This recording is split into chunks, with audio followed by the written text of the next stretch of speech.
So for those of you on the Zoom platform, please note that if you want to ask any questions during or after the presentation, if there's time to respond to them, please type them into the Q&A box, which you may access by clicking in the Q&A icon at the bottom of your Zoom window.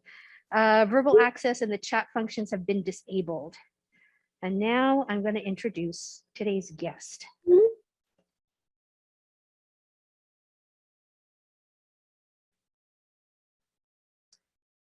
So Dr. Stefanie Carsley is an assistant professor at the University of Ottawa's Faculty of Law, Common Law section, where she researches and teaches in the areas of family law, health law, and tort law. Her research focuses on Canadian law and policy responses to assisted reproduction, also known as surrogacy or in vitro fertilization, and sperm, egg, and embryo donation. She is currently the principal investigator for a SSHRC-funded qualitative study entitled Surrogacy Laws in member of University of Ottawa Center for Health Law Policy and Ethics and Ottawa's Public Law Center, and is called to the bar in Ontario. Sorry if I messed up that last bit there, but this is Dr. Stefanie Carsley. Welcome. Thank you very much. I just have some slides that I'm going to share, and so perhaps someone can tell me if you're able to see them, because I can't see any of you. So let's see. Oh,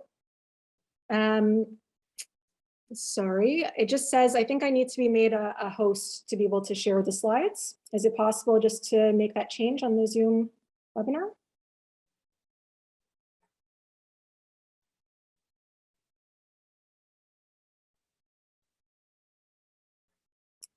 Okay, I'm a co-host now. I should be able to share my screen. Okay, I'm going to put this into presenter view. And so now what you should see is just the slides. Can someone maybe give me a thumbs up or indicate in the chat?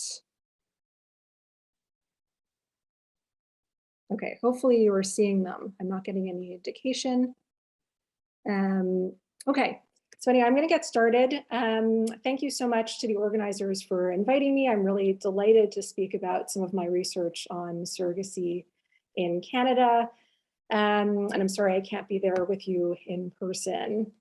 So today I'm going to do a few things. I'm going to start off by speaking just briefly about surrogacy generally, provide some backgrounds on what is surrogacy, why do people engage in surrogacy in Canada. I'm then going to speak about Canadian legal responses to surrogacy. I'm a legal scholar first and foremost, and so this is kind of what I really look at. But I'm going to spend a fair bit of time looking at the ways in which these laws are interpreted or applied in practice, and thinking about what are their effects and implications. And to do this, I'm going to draw in part on some media articles, but also on some qualitative research that I conducted with Canadian surrogacy lawyers. So I conducted qualitative interviews with lawyers that work with surrogates and intended parents. And I'm also going to speak a bit about some proposed reforms to Canadian laws, both federal legal responses to surrogacy and also provincial legal responses. And so I intend to lecture for about 45 minutes and to leave the rest of the time for questions and comments. Okay, so surrogacy, often when we talk about surrogacy today, it's often discussed as though it's something new, and it's a new reproductive technology or a new way of building a family. But in fact, surrogacy in some form has been around since biblical times. So the Bible speaks about Hagar carrying a child for Sarah and Bilhah carrying a child for Rachel. This form of surrogacy is what we would refer to as traditional surrogacy or genetic surrogacy. So these are situations where a surrogate uses her own genetic material to conceive a child. And this could happen through conception through intercourse, but it can also happen through, with the assistance of a clinic, through artificial insemination or at-home insemination using a syringe. Then there's gestational surrogacy, which is understood to be the more common form of surrogacy in Canada currently. This is where a surrogate uses the intended parent's genetic material, so their eggs, or a donor's eggs to conceive. And this is understood to be the most common form of surrogacy in Canada, although what I will say is that we don't have really accurate statistics about the incidence of surrogacy in Canada. I'm going to speak a little bit more about that in a moment. And so I actually suspect that there's more traditional surrogacy happening in Canada than we are aware of. Okay, so why surrogacy? Why do people seek to conceive or build their families through surrogacy? There's of course a number of reasons for this. One of the principal reasons is that for some individuals or couples, they're unable to conceive without the assistance of a surrogate for medical reasons or unexplained infertility. Of course, then there's a number of Canadians as well who are seeking to build their families through surrogacy, not because they have a medical condition, but because they're in a same-sex relationship, so gay couples or single men who wish to build their families and who necessarily need the assistance of someone to conceive at least a child that's biologically related to one of the intended parents. Why do surrogates engage in surrogacy? This is something that I think we don't have enough information about in Canada. We have some information, but we need more data. And I'm actually part of a current study that's undertaking surveys and also interviews with surrogates to better understand some of their motivations. But we do know some things. And so what we know so far, based on existing research, is that many surrogates report really just wanting to do something for another couple or family, to give them the greatest gift, to give them the gift of having a family.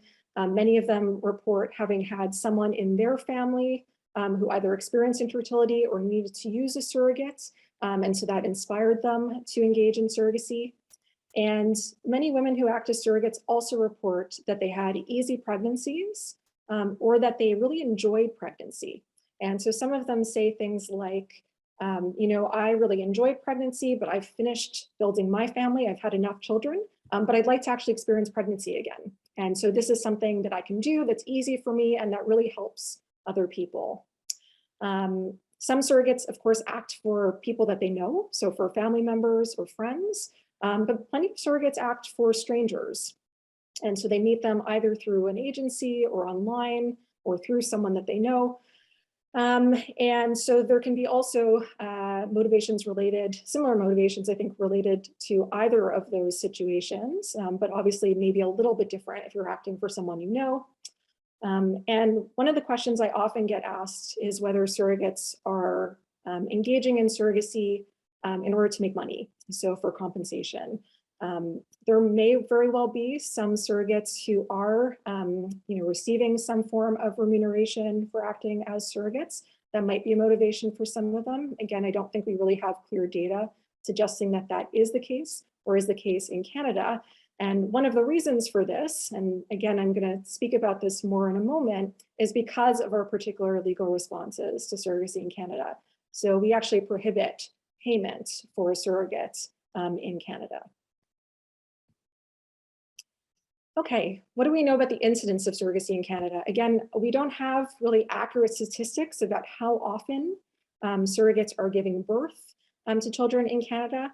We do have some evidence from fertility clinics about the number of IVF cycles, so the number of instances in which they're trying to enable a surrogate to conceive through IVF. And so we have some of that information. This is all information that's voluntarily reported by the fertility clinics, so I think it's an underestimation. But what this indicates at the very least is that surrogacy in Canada has been growing over the last 20 years. And so we see in 2001, there were less than 100 cycles of IVF involving gestational carriers, so surrogates in Canada. In 2016, that had grown to more than 600. And then that went even up further in the following 3 years, up to roughly 900, 950 cycles. And this went back down in 2020, of course, because of the pandemic. This affected the number of cycles that clinics were doing overall. And I suspect that when the numbers are available for 2021 and 2022, they're not obviously available yet, they will show the numbers start going up. Again, there's significant demand for surrogates in Canada. One of the reasons for this, one of the other things we know about surrogacy in Canada is that Canada has become an international destination for surrogacy. And there's many reasons for this. One of the reasons is that some countries prohibit surrogacy outright or prohibit it for members of the LGBTQ+ community. In addition, many countries that were once popular destinations for surrogacy services have since closed their borders to foreigners. Some notable examples that come to mind are India and Thailand. So those are no longer available as destinations for people to seek out surrogates. And in addition, when we compare Canada to the US, which is another major destination for surrogacy, Canada is less expensive. And this is in part because we have Medicare coverage for surrogates, and also because of our particular laws that criminalize payments, but which allow for some reimbursement of surrogates' expenses. Even though Canada has become kind of a really popular destination for surrogates or for surrogacy services, so for intended parents around the world, we still have Canadian intended parents, so people who are seeking to use or work with surrogates, pursuing surrogacy in other countries. And again, there can be many reasons for this. One of the reasons might be that they sought out a surrogate in Canada, but were not actually matched with a surrogate here because there's such a demand for surrogacy services. Another reason why people might go to other jurisdictions is because they might allow for payment for surrogates. So some people just want to go to the US because it's easier, they say, just to be able to pay a surrogate. And some people argue that there's more availability of surrogates in jurisdictions where payment is permitted. In addition, some people will go to other countries because it might be less costly to pursue surrogacy there. And actually, there's been a lot of attention paid to this in recent weeks around the crisis in Ukraine, because Ukraine, interestingly, has become one of the most sought after destinations for surrogates. I was actually told yesterday that it is the world destination for surrogacy. There's a number of reasons for this, but as Alison Motlock, who's a reporter for the Globe and Mail, points out in this article here, she says that as a result of ready availability of surrogates, surrogacy-friendly parentage laws, and relatively low prices, Ukraine has become a favorite for married heterosexual couples from around the world. Okay. Okay, so how does Canadian law respond to surrogacy? We have both federal laws that have some criminal prohibitions around surrogacy, and we also have provincial laws that deal with family law rules, so who's a child's legal parent where a child's conceived and born through surrogacy, and also some rules around surrogacy contracts, also at the provincial level. So I'm going to speak first about federal laws, then I'll speak about provincial legal responses. Okay, so at the federal level, we have the Assisted Human Reproduction Act. This is a piece of legislation that applies across the country and that criminalizes commercial surrogacy, so paid surrogacy. So it's illegal in Canada to pay a surrogate to carry a child. It's also illegal to offer to pay her or to advertise to pay her. It's also illegal for an agency or a third-party intermediary to accept payment to arrange for the services of a surrogate, okay? And that particular provision of this legislation has been interpreted to mean that it's illegal for an agency, for instance, to accept payments to match surrogates and intended parents together, okay? So if we're dealing with a situation where intended parents don't know someone to act as their surrogate, they're not family, it's not a family member or friend, and they're seeking out a surrogate, they might look to an agency. Our law in Canada prohibits paying an agency to match surrogates and intended parents. While we have these prohibitions on payments, as I've already alluded to, the law carves out an exception to this, where surrogates can be reimbursed for their out-of-pocket expenses and costs associated with surrogacy. So the idea behind this law is that lawmakers didn't want surrogates to be potentially enticed or encouraged to engage in surrogacy for financial reasons, but they also didn't want them to potentially incur financial losses or financial hardship for engaging in surrogacy and potentially helping someone to build their family. And so surrogates are allowed to be reimbursed for their out-of-pocket expenses. They need to provide receipts for this.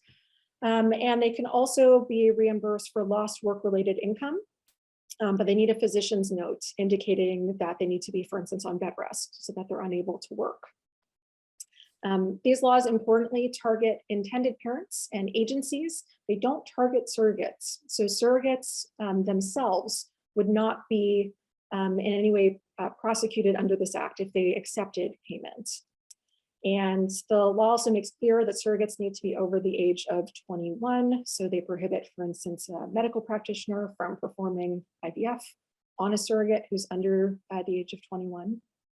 And the consequences for breaching these provisions are really quite severe in Canada. So it can be up to a $500,000 fine or up to 10 years imprisonment. Okay, so what's happening on the ground in relation to these provisions? So the federal law is intended, of course, to deter paid surrogacy. But what we see, well, there's some evidence through my research, and I think also through some media reports, is that payments is often occurring in some way indirectly through the reimbursement of surrogates' expenses. And so this is one of the participants from my study involving fertility lawyers. This is one of the lawyers I interviewed who pointed out that some surrogates are getting just about every expense covered for them, from rent to gas in their vehicles to every, food, everything. And then you have other surrogates who are getting much less, mostly based on the means of the intended parents. Right, another participant who pointed out, surrogates are saying, I want $50,000 of reimbursements because I'm an experienced surrogate. So because it's a surrogate who had acted more than one time. So the participant pointed out, so it's creating a culture. And some surrogates I've heard say things like they don't feel appreciated by the intended parents because they're not offering enough money. So I think in many ways, commercial surrogacy is happening under the guise of reimbursement.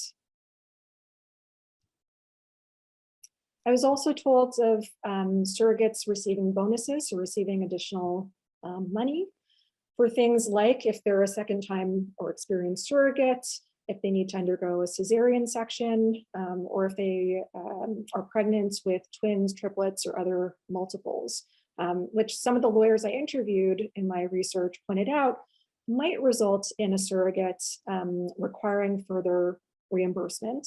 So they might increase her costs, but not necessarily. And it seems like they were being given kind of bonuses or amounts of money, irrespective of what kinds of expenses they were actually incurring. And all of this is happening despite regulations that make really quite clear that these kinds of things are not permitted according to the law. Okay. These are some advertisements. They're provided by surrogacy agencies in Canada. This is one particular agency called CFC, Canadian Fertility Consulting. And just as a reminder of what I had mentioned before, agencies are prohibited from accepting payment to match surrogates and intended parents. But it seems that they are doing this really quite openly in Canada with little consequence. And so again, these are two advertisements. One says our average wait time to be matched with a surrogate is only 3 months compared to 18 months with other Canadian agencies. And the other one says our surrogates and egg donors are the happiest in Canada. Find out why, contact us for more information. And then these are some advertisements I actually received on Facebook seeking surrogates. So this one says, become a surrogate, help them today, contact us today for more information on how rewarding the surrogacy process can be. And this is one from another surrogacy agency that says, Anu Fertility helps surrogate mothers like you through the process of having a child on behalf of a couple desperate to start a family of their own. And they set out a quiz for you to take, basically to determine if you would be a good fit to be a surrogate. Okay, so why is this happening? Why do we have agencies operating really quite openly? in violation of the law. Well, I think one of the principal reasons, not the principal reason, is that there's been really a lack of enforcement of existing surrogacy laws. There seems to be really limited intention on the part of the government to actually enforce these provisions or these laws, despite them being kind of the law on the books.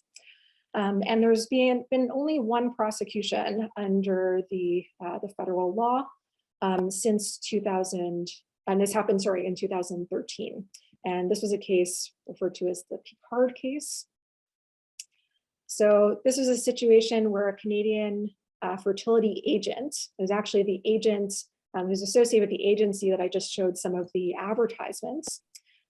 She basically was charged with violating the federal law for a number of reasons. One of the charges brought against her was that she was basically paying surrogates money that the intended parents had given her in sums each month. So she was paying them $2,000 each month, irrespective of the receipts that they were providing to her. And so this looked a lot more like payments than actual reimbursement. But I think the real reason why she was charged and why the RCMP raided her office back in 2013 was because she unwittingly became caught up in what was referred to as a US baby selling ring. And so this was a situation where there were lawyers in the US, there were 3 lawyers who were making arrangements for Canadian women and women in the US to go to the Ukraine to be implanted with donated embryos and then to come back to the US. And basically these women did not intend to be surrogates. They didn't have any sort of arrangements with intended parents ahead of time to act as their surrogates. But these lawyers lied to intended parents and told them that these women were acting as surrogates, but that the intended parents pulled out of the arrangement during the pregnancy, and that now they had these babies that were available effectively for adoption, but the intended parents needed to pay these lawyers and agents in the US $150,000 per child. Apparently, Leah Picard did not know that this was going on, but she did provide referrals to some of her clients to these lawyers in the US. And so once the FBI started investigating the situation in the US, I think that they kind of tipped off the RCMP, and the RCMP then brought charges against this agent in Canada. Okay, but again, this has been the only kind of instance, and a very high profile instance, in which there has been any charges brought under the act or any real attempt to kind of oversee and enforce the federal laws. I just wanted to show this. This is from an article. The CBC had done some reporting on the costs of surrogacy in Canada. So they say, you know, it's illegal to pay a woman to be a surrogate in Canada, but that doesn't mean that surrogacy is free. And certainly this is true. Surrogacy is still really costly. Once you combine the cost of working with an agency, which here they say is between $3,000 and $10,000. I've actually seen much higher amounts. There's one of the agencies that currently charges $20,000 for their services. There's also legal contracts that the parties enter into with lawyers, which as I'll mention in a few moments, are not legally binding, but they still draft these agreements that can be really costly. There's then, of course, the reimbursements for surrogates, which here they estimate between $20,000 and $45,000, medical screening, fertility costs. And so again, here they put a low estimate is $58,000, a high estimate is $90,000. I actually think it's a bit higher than that. So really, really quite prohibitively expensive. There have been some proposed reforms around these federal laws in the recent years. So notably in 2018, Anthony Housefather, who is a Liberal MP from Mount Royal in Montreal, brought a private member's bill seeking to decriminalize paid surrogacy in Canada. And there was some kind of quite a lot of media attention that this bill attracted. Apparently Trudeau was reported to have said it's time for Canada to debate decriminalizing fees for surrogate mothers. Ultimately, though, this bill didn't really go anywhere. But certainly there are still a lot of people who are agitating to decriminalize paid surrogacy. And there's a number of reasons that are given for this. There's a number of arguments in favor of decriminalization. One of the primary arguments that's raised is with respect to surrogates' autonomy. Surrogates should have the right to make decisions about what they do with their bodies, that they should not be prevented from being paid to act as a surrogate. They should regard surrogacy as work and as payment for a service.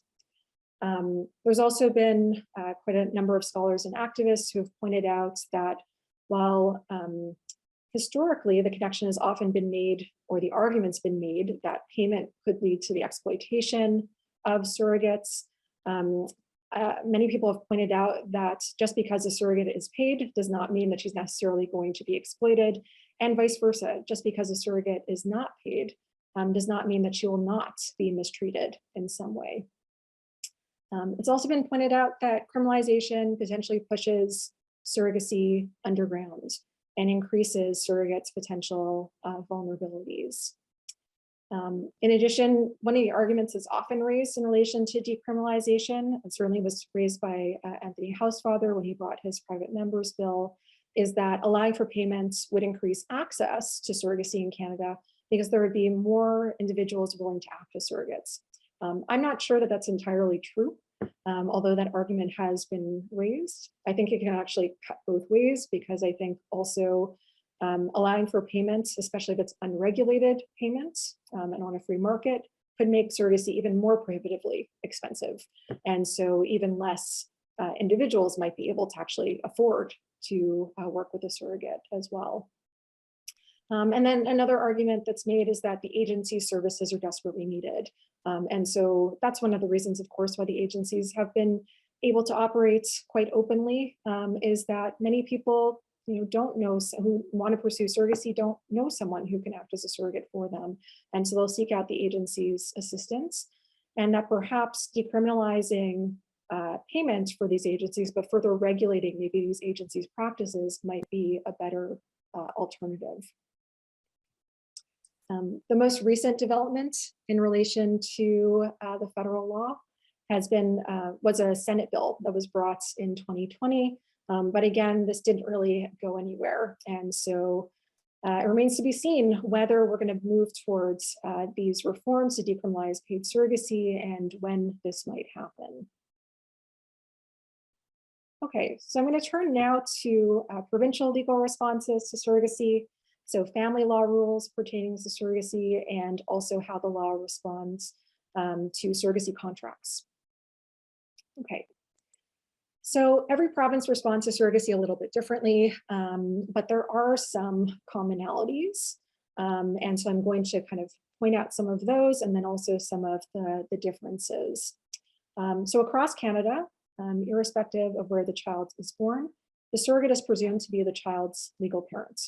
Okay.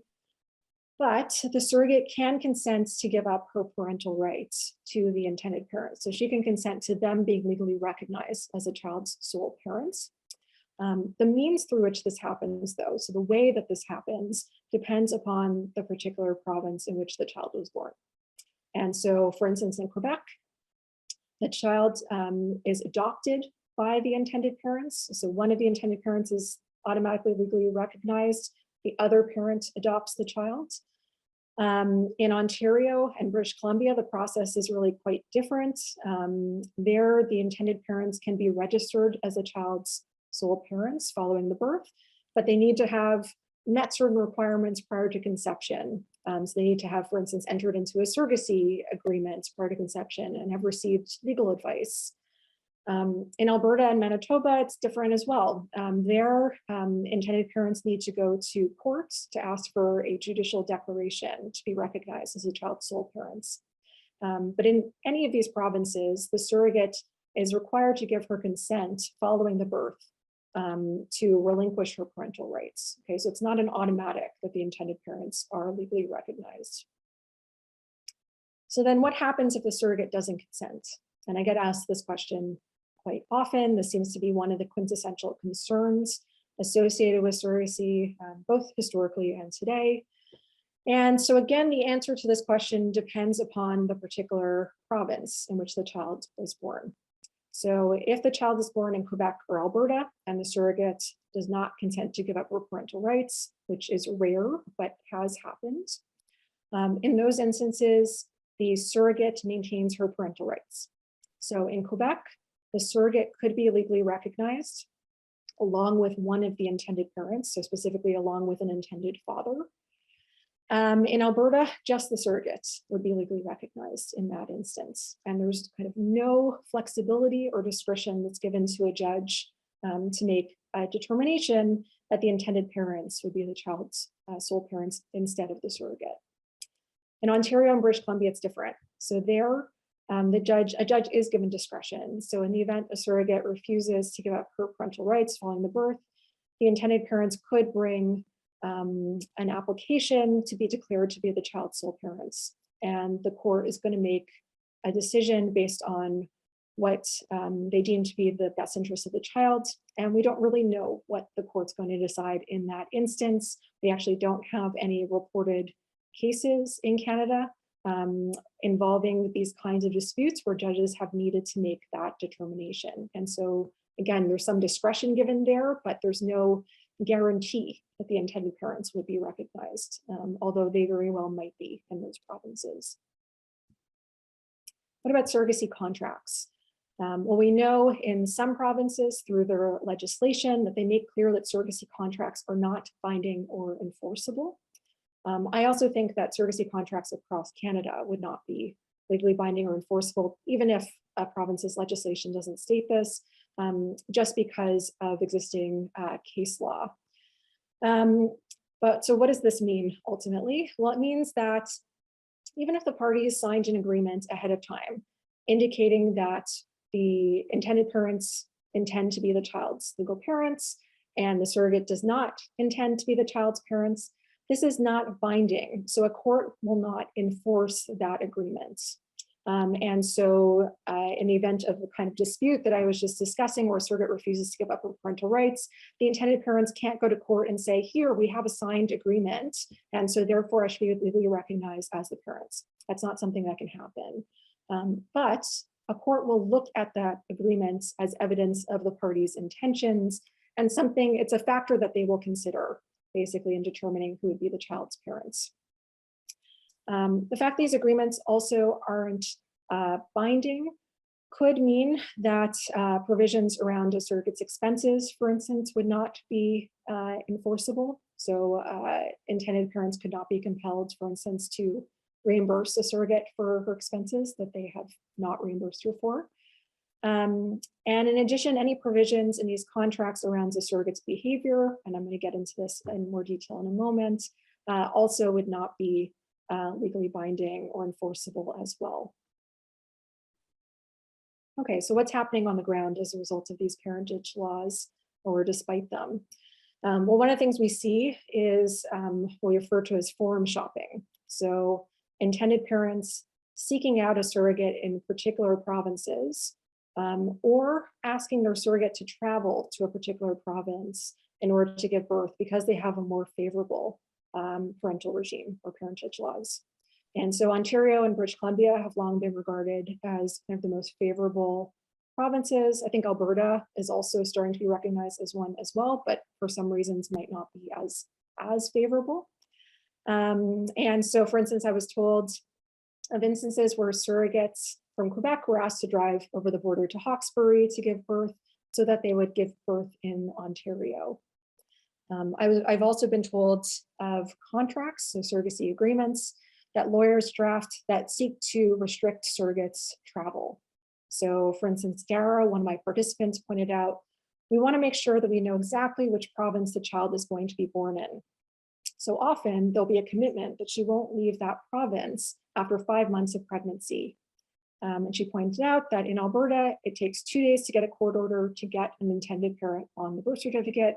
In other provinces, it could take 6 or 7 months. And the 6 or 7 months that she's referring to is Quebec. Many of the lawyers are very nervous about surrogacy occurring in Quebec, in part because the adoption regime takes a lot more time. and could potentially be more complicated than the parental regime in Ontario. In addition, as I've already kind of alluded to, lawyers are drafting surrogacy contracts in Canada. It does not matter that they're unenforceable.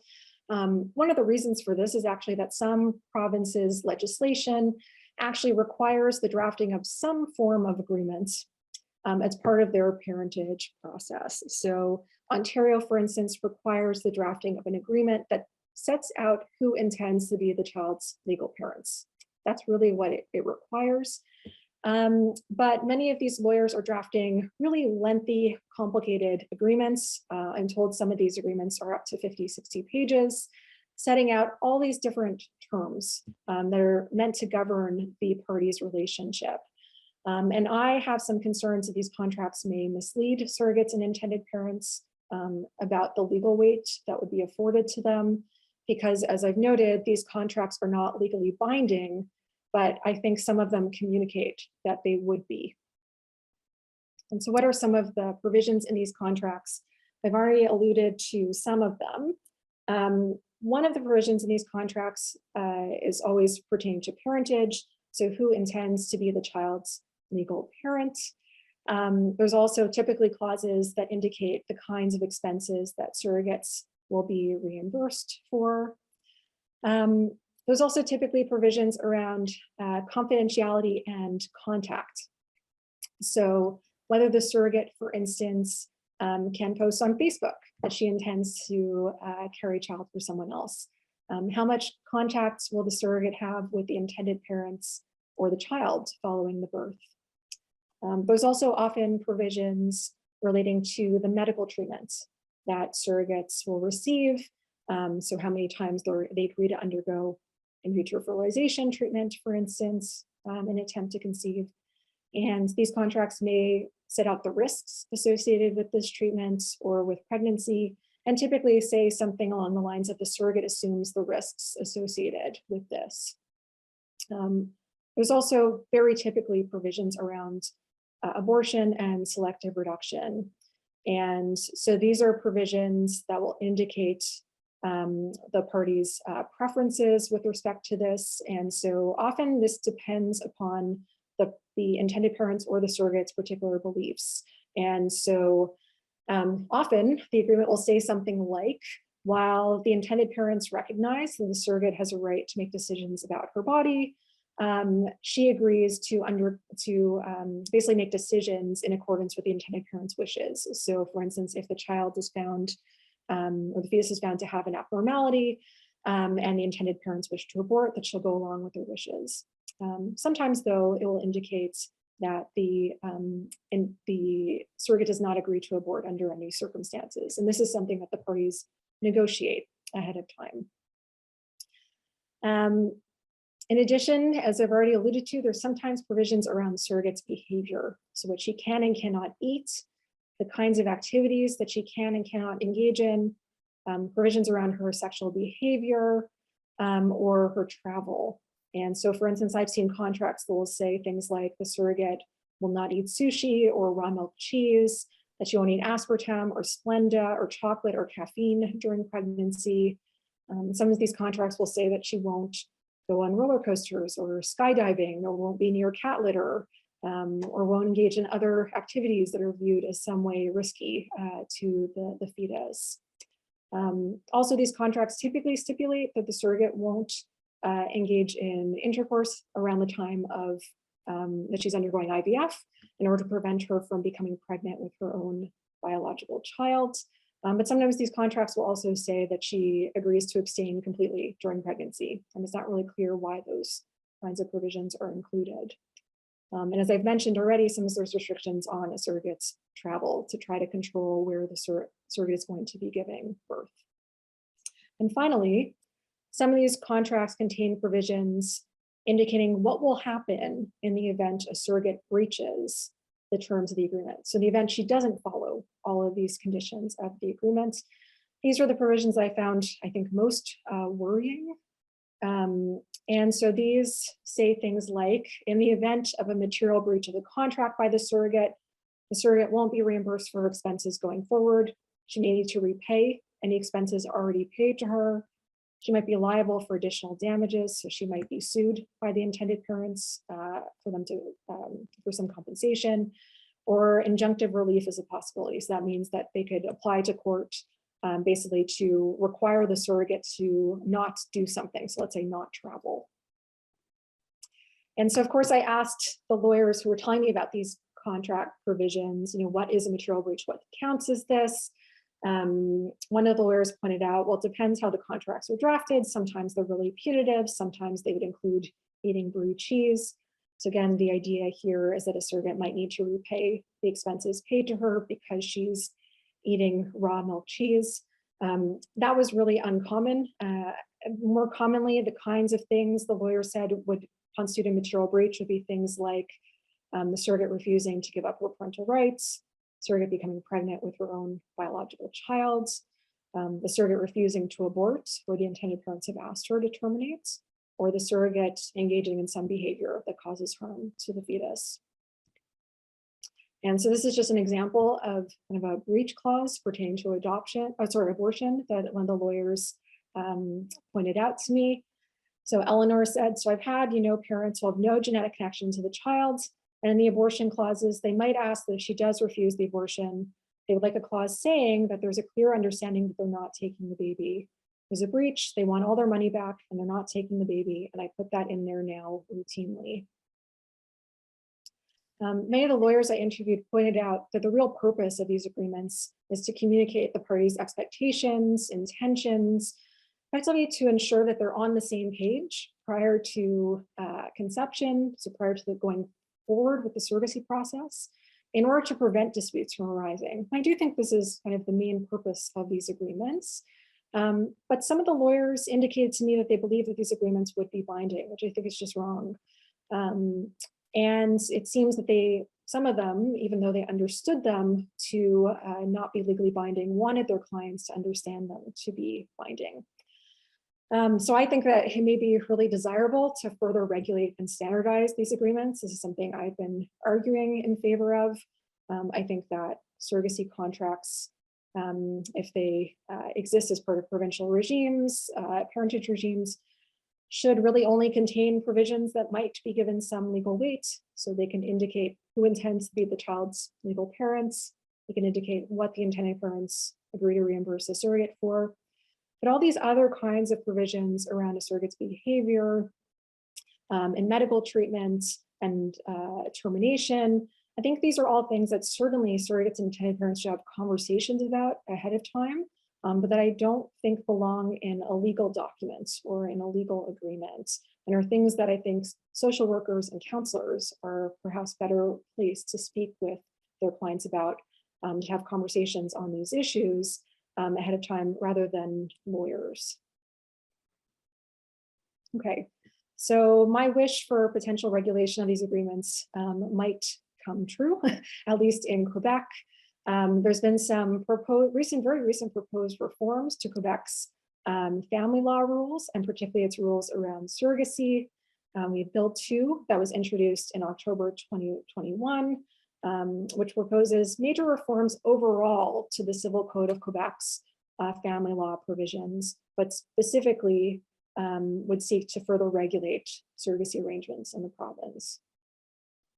And so currently in Quebec, kind of already touched on this briefly, they have an adoption process, which is really quite long often. It takes several months and quite costly because the intended parents need to go to court to obtain an adoption order.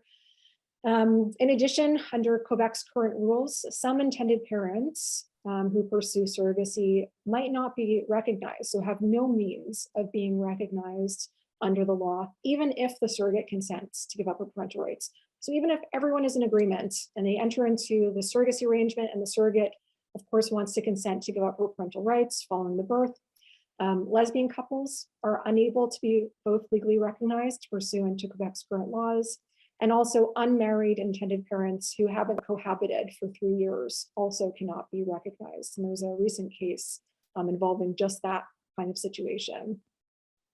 In addition, as I've already mentioned, if a surrogate doesn't agree to give up her parental rights in Quebec, the intended mother has no way of being recognized, even if she used her own eggs to conceive.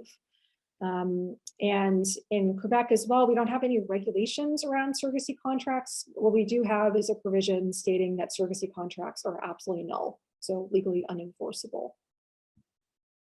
What the proposed reforms would seek to do is to really change this whole approach to surrogacy to make it easier for the intended parents to be legally recognized.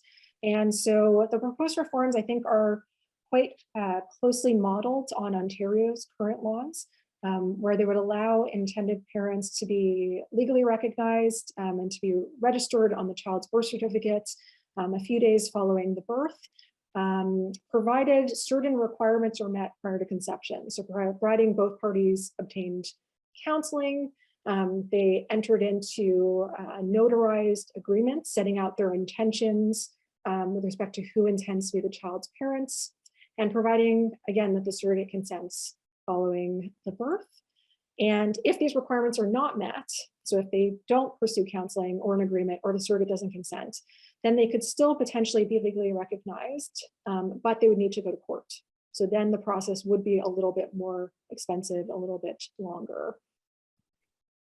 As I've already just kind of mentioned, I think that there's some benefits to these proposed reforms in terms of the time that it would take for the intended parents to be legally recognized. This would shorten this. It would also reduce the costs.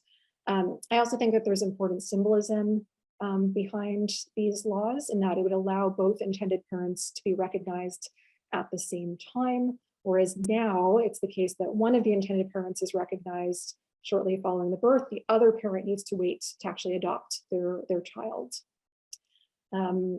I also think that Quebec seems to be moving towards standardized contracts, although they haven't told us a whole lot about what these contracts are going to contain. And so I'm trying not to get too excited or get my hopes up about this until I can actually see what they're proposing. And in addition, one of the potential benefits of Quebec's regime is that in the event of a dispute between surrogates and intended parents, it would now provides for some discretion to a court to determine who's the child's legal parents.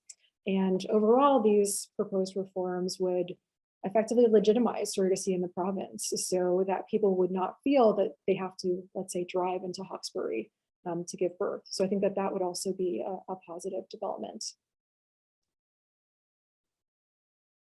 And so that's what I wanted to say in my presentation. I'm now going to open up to questions. I'm just going to close my share screen.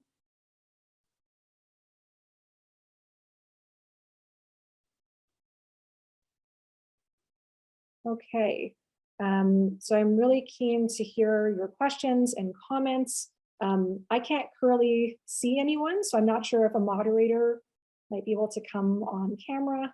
Now I can see the auditorium. Okay.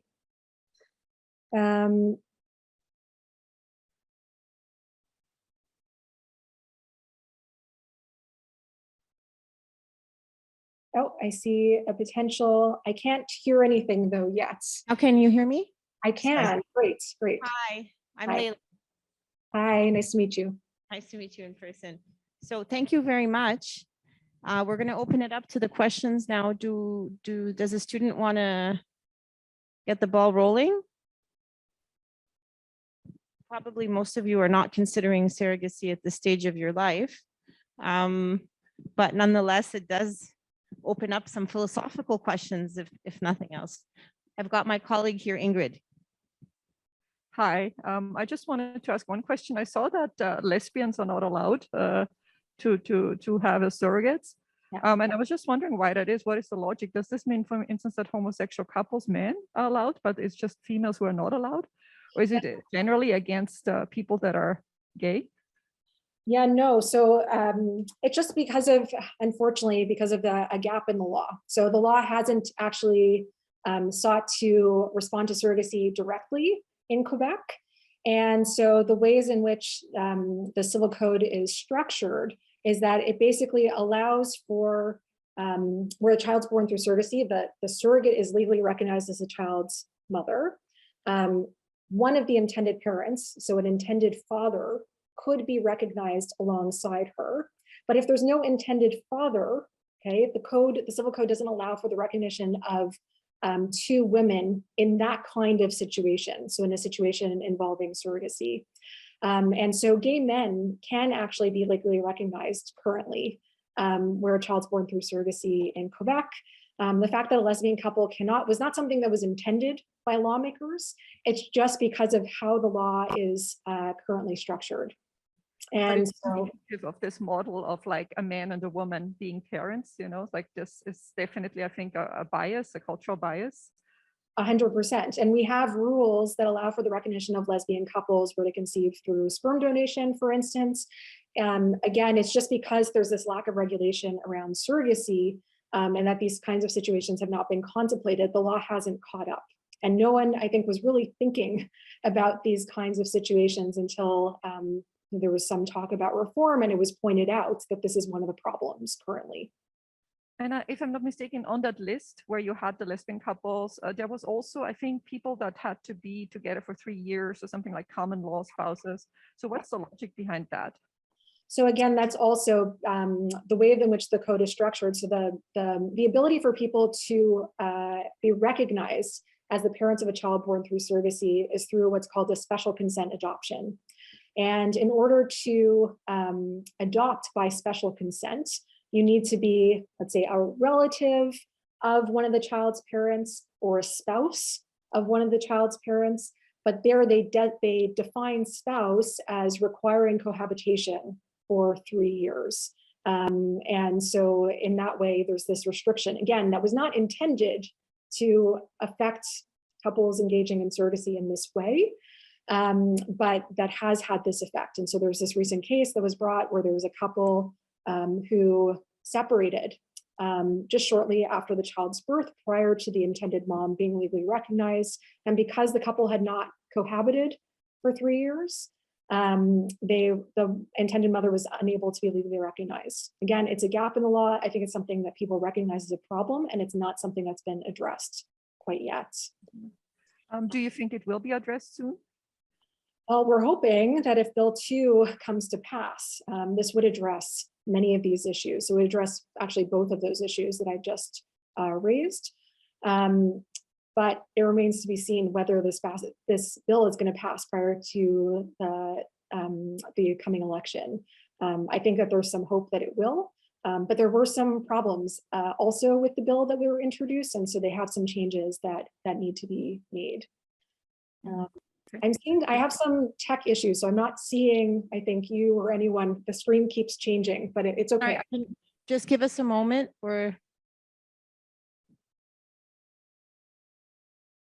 Okay, the video is frozen. Okay. Can you hear us at least? Yeah, so I can hear you. Can you see me? Am I frozen? Yeah, we can see you. We've never stopped being able to see you, but we are working on getting you back to being able to see us. I'm so sorry about this. Are there other questions from the audience, from the students? Because you know your teachers will ask a million questions, but we'd like to hear from you. Oh, there, 1 second. Hi, Stefanie. Hi. Okay, so my question is a little bit of a clarification that I'd like to hear from you is in Alberta, you were mentioning that the surrogate mother will be the only legally recognized parent. So I assume that would cause surrogacy to be very rare in Alberta, because which parents, like, I wouldn't assume parents would want a surrogate that has full rights of I guess they would see them as their child.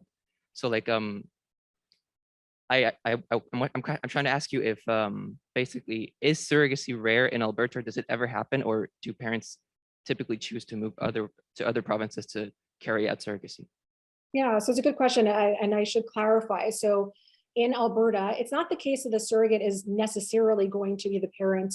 It's the case that she would be the parent if she doesn't consent following the birth to give up her parental rights. And so there's the risk of that happening in Alberta, but it's very rare for a surrogate not to give up her parental rights following the birth. And so actually in Alberta, surrogacy is really quite common. Alberta is actually developed as one of the more common places for people to pursue surrogacy in Canada, especially international intended parents. I'm not sure if they're not deterred by that particular rule around a surrogate potentially being able to maintain her parental rights, because it's been explained to them that this is really so rare. Most surrogates don't want to maintain their parentage, and that's absolutely true. It's very, very rare that this happens. And so I'm not sure if maybe you had understood initially that she necessarily maintains her parentage, which is not the case. She can absolutely transfer to the intended parents. It's just that if she doesn't consent following the birth, the intended parents are stuck. Okay, perfect. That clarified a lot. Thank you. So I think we're not back on the mutual view yet. So I'm sorry. It's okay. We lost our internet at one point. So we had a Zoom question. An anonymous person from Zoom asked, do parents have to pay extra to adopt their child? You have to pay extra. So I think, I'll clarify. So as I mentioned, so payment is obviously not permitted, but it is more costly to pursue an adoption process potentially because you're paying for the lawyer basically to go to court to file out all the application, the adoption paperwork, right? So in that way, it's not that they're paying more to the surrogate, it's that it potentially is more costly for them to pursue an adoption process than the process that's available in Ontario and in BC. Thank you. Anyone else from the audience? Okay, I had a question for you. Lori is that attending to a few things. So if you spoke about this already, but I don't think you did. I was wondering about, so from like a more ethical or political perspective, has your research allowed you to explore some of the ways in which problems arise of perhaps race, for example? Have you been able to generate any research on the ways in which some of the experiences of surrogates have been affected by their social location, specifically from a racial perspective? So are we seeing certain issues come up more when the surrogacy is happening with Black, Indigenous, Brown women? And then in terms of the families who are doing this kind of, who are asking for. Sorry, you cut out a little bit at the end. Yeah, there. sorry. It's okay. I think I caught it generally. So my research to date has not provided a great deal of information on this because it's been interviews really with the lawyers. But one of the things that certainly we're seeking to better understand about surrogates' experiences is through and potential differences in experiences based on their particular identity or socioeconomic status, or all other kinds of factors, is something that we're exploring through this other study that I'm currently a part of that's going to involve qualitative interviews and surveys with surrogates. And so I think we actually just need a lot more data in Canada about what's going on the ground. I think we're really kind of lacking in this, and that's why we have quite a few projects on the go currently, both that one with surrogates, and I'm going to be undertaking one with intended parents also moving forward. Sorry, not the most satisfying answer to that. No, it's okay. It's good to know that this is students. Oh, wonderful. You still can't see us, can you? No, it's okay. I'm sorry. Hi, Stephanie. I just wanted to ask you a question based on what's like is there like a background check in terms of like parents wanting a surrogate mother for their child? So sorry, can you just repeat? Was there a background check for? I'm saying, like, is there like an established background check for the parents to go through before they have the right to go get like a surrogate mother? So yeah, so basically the idea there is, are they screened in order to be intended parents? There's some of that happens, not necessarily a background check, although, I mean, I guess that could happen through the agencies. My understanding is actually the agencies require the surrogate often to go through a background check, and they check for criminal record and things like that. There is some screening that is happening by the agencies kind of informally. There's no legal requirement around that. And my understanding is also the social workers or people that are counseling surrogates and intended parents do some intake on them, do some screening, to assess why they're engaging in surrogacy, and whether they think that there's going to be any issues. But are those agencies managed by government funding? Because if that's the case, someone could just go and like get paid like an agency to give them those rights and then be able to get a surrogate mother regardless of their actual like mental capacity or just their state of mind in general. So the agencies aren't government run. So the agencies, as I mentioned, are actually prohibited what they're doing technically, or at least they're prohibited from accepting payment for what they're doing. So there is no government support for the agencies. And again, I think that there is the possibility that some intended parents, there isn't necessarily full screening of intended parents. And I think that there could be, I think, legitimate questions about to what extent we should be screening intended parents. We don't screen other kinds of parents who seek to build their families naturally, right, without the assistance of a surrogate or without the assistance of a clinic in some way. Should we be treating this more like an adoption where there, is like an adoption outside the context of surrogacy, where there is kind of more screening and where decisions are being made by adoption agencies about who's a fit parent? That's something that certainly we don't have any regulations on, and I'm not sure that the comparison between surrogacy and child adoption, so for a child that's already born, is always fully apt in deciding what's the appropriate legal response. Okay, perfect. Thank you, Stefanie. So we had a clarification from the audience, but I think that you already were asked. So can you hear me? It's a little cutting out, but it's Maybe if I try not moving at all. Okay, let's see. Let's try this.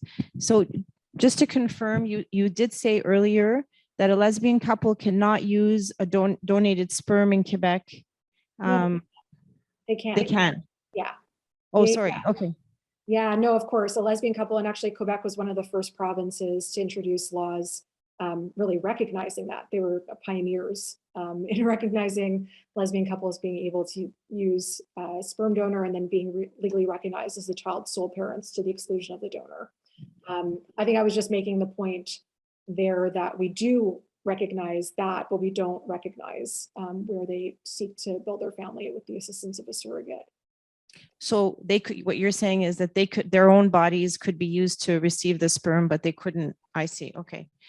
And then I wonder if you could, it's a very large question, but explore sort of more the philosophical, ethical considerations of this issue, because I'm sure, I mean, I know I've heard bits and pieces about some of the feminist arguments that have been made against surrogacy in the name of women's rights, and that it's on some level some kind of abusive practice, in the sense that it's like women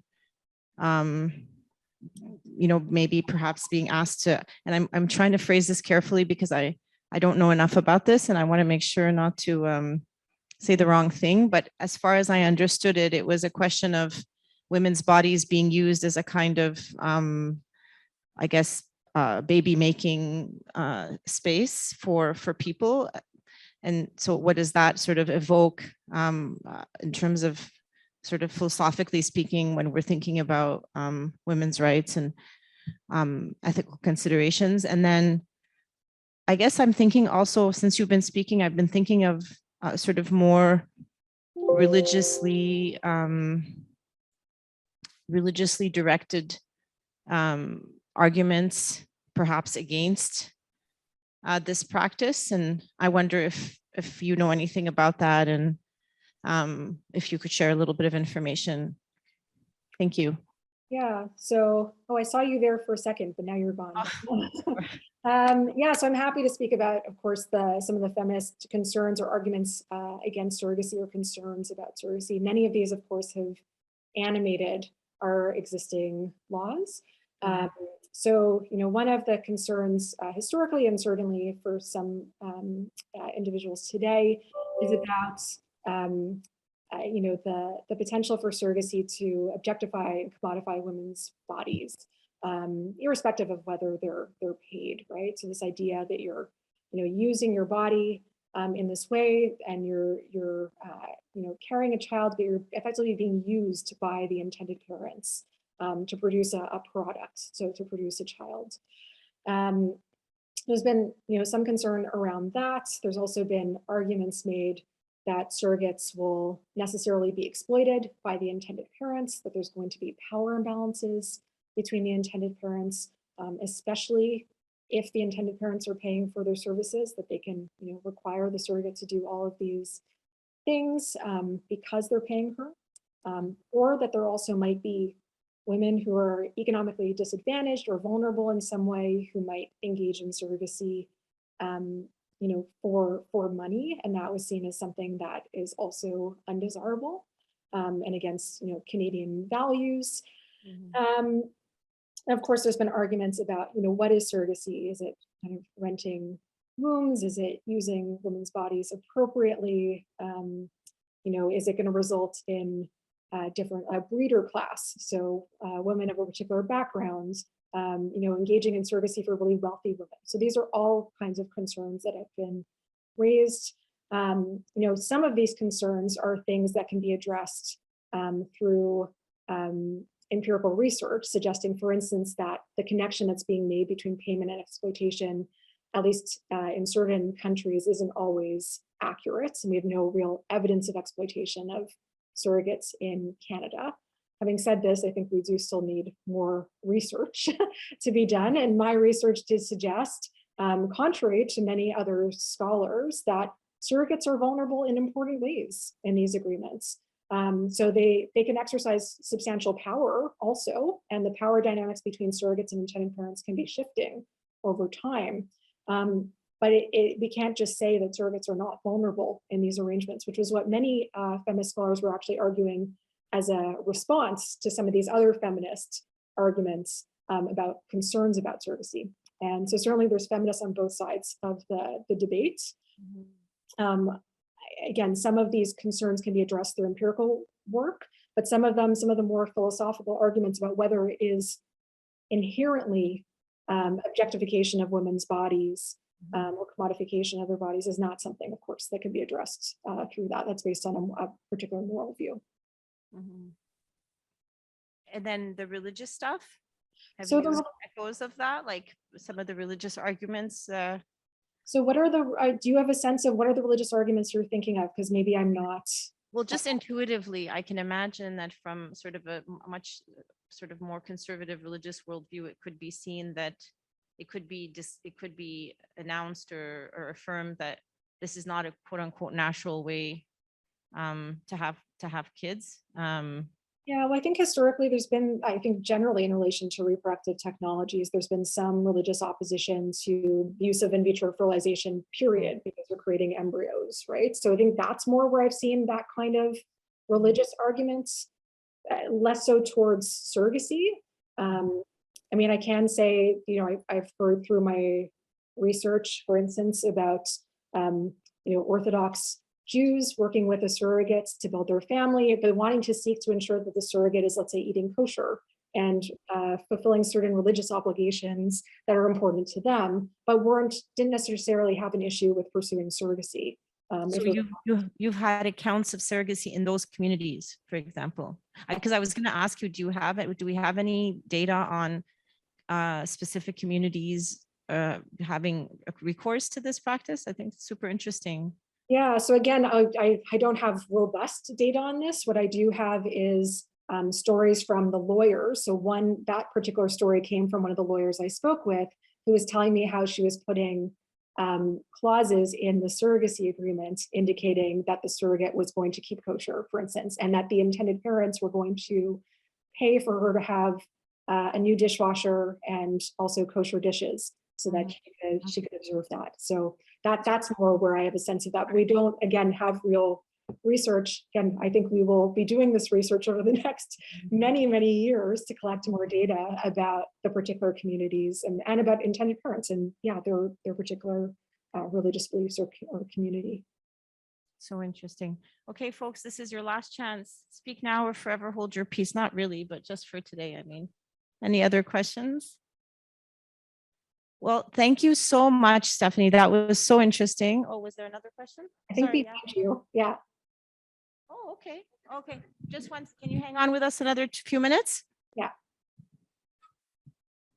Hi, sorry, just one more question. You said that usually surrogates don't have a hard time giving up the babies, that rarely ever happens that a surrogate wants to keep the baby. Are you aware of any cases where like surrogates might come back years later and then have remorse then? Yeah, so again, even that is really quite rare. Of course, there could be instances that we don't know of, right, where the surrogate doesn't actually, let's say, go to a lawyer or actually take legal action, but has some sort of remorse. But I was told, so this was part of my research as well, that I actually spoke with lawyers about those kinds of cases that have arisen.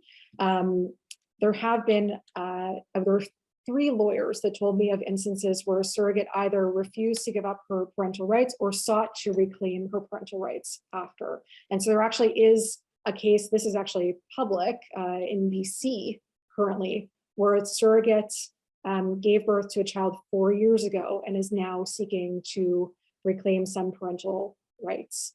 But again, really quite rare. And usually where that happens, it's because the parties had some sort of agreement as to the amount of contact the surrogate was going to have with the child following the birth. And then that doesn't kind of pan out the way in which they thought it would. And so it's not necessarily always that the surrogate actually wants to be legally recognized as a child's parent, but that they actually want some further contact with the child. And that is one way for them to try to seek it or to maintain it. Okay, thank you. So thank you so much, Professor Carsley, for this fascinating presentation. We're most grateful and we wish you the best of luck going forward. And perhaps we can invite you again to tell us about the updates in your research. Thank you so much. Thanks very much. Bye, everyone.